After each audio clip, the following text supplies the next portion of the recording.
Pressure has been building on the West Suffolk MP to quit after CCTV images showed him embracing Gina Coladangelo in a Department for Health corridor.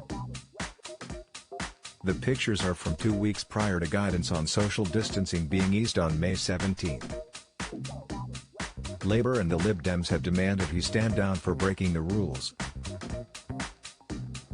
However, he refused to resign as he issued a statement saying he was deeply sorry for his actions. He said, "I accept that I breached the social distancing guidance in these circumstances. I have let people down and I'm very sorry. I remain focused on working to get the country out of this pandemic, and would be grateful for privacy for my family."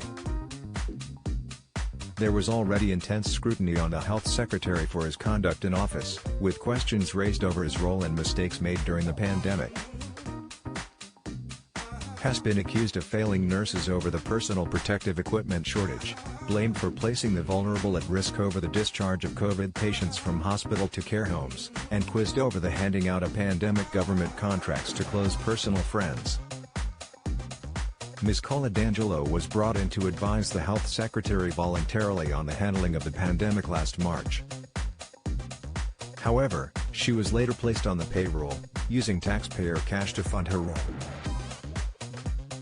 Labour has said his position is now untenable given the close relationship shared between the pair. The party's chairwoman, Annalise Stodds, said, "Matt Hancock's position is hopelessly untenable.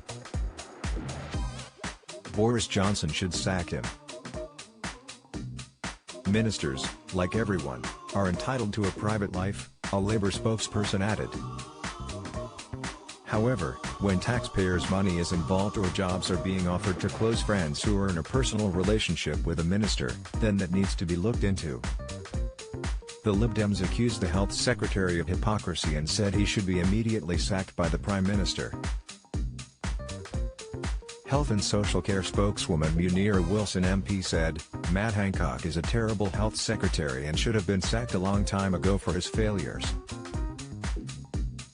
This latest episode of hypocrisy will break the trust with the British public. He was telling families not to hug loved ones, while doing whatever he liked in the workplace. It's clear that he does not share the public's values. Rules for them and rules for us is no way to run a country."